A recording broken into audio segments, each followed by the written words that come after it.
Šta mislite, koje je najopasnije mjesto na svijetu za život ili posjetu? Nebitno je.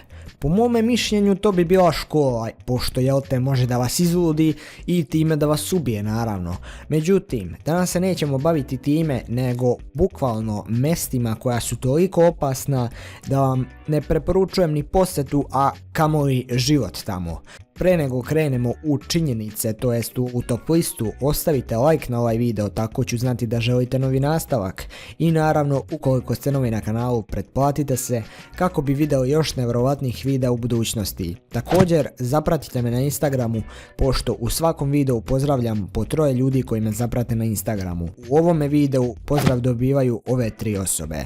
Da ne duljim dalje, možemo da krenemo. Otočje Bikini. Možda ste već čuli za atomske pokuse 1950. godina na Bikiniju, ali niste znali koliko su oni zapravo utjecali na život tog nekada izoliranog tropskog raja. Domaće je stanovništvo zbog posljedica atomskih testiranja bilo u izbjeglištvu 71 godinu. Bombe koje su se testirale na području Bikinija bile su 1000 puta jače od onih bačenih na Hirošimu i Nagasaki i potpuno su devastirale 3 otoka, koji su naravno i danas nenaseljeni.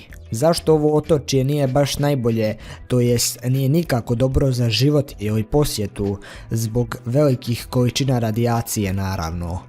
Ostrvo Sentinel.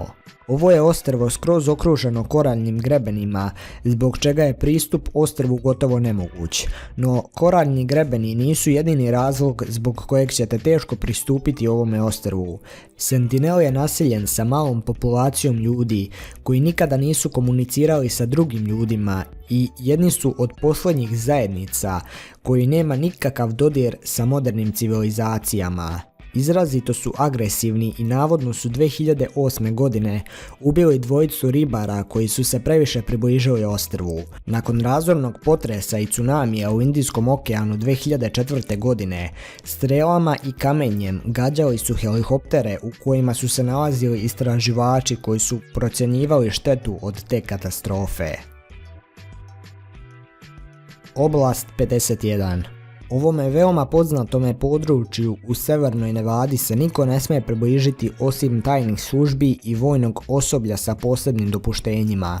Oblast 51 je nadimak za udaljenu bazu američkog ratnog zrakoplovstva Edward Air Force. Dugo se verovalo kako se ovdje testiraju avioni i oružja, dok je teoretičarima zavere omiljena teorija bila kako je baza mjesto gdje američka vlada pohranjuje dokaze o vanzemaljskom životu, uključujući i dokaze o navodnom sudaru sa izvanzemaljcima u Roswellu u Novom Meksiku 1947. godine. Zaštićen je čak i zračni prostor iznad ove baze, iznad koje je zabranjeno i preletavanje. Vojska u bazi ima dozvolu za korištenje oružja na ljudima, što znači ako pređete određenu granicu imaju ovlast da vas ubiju.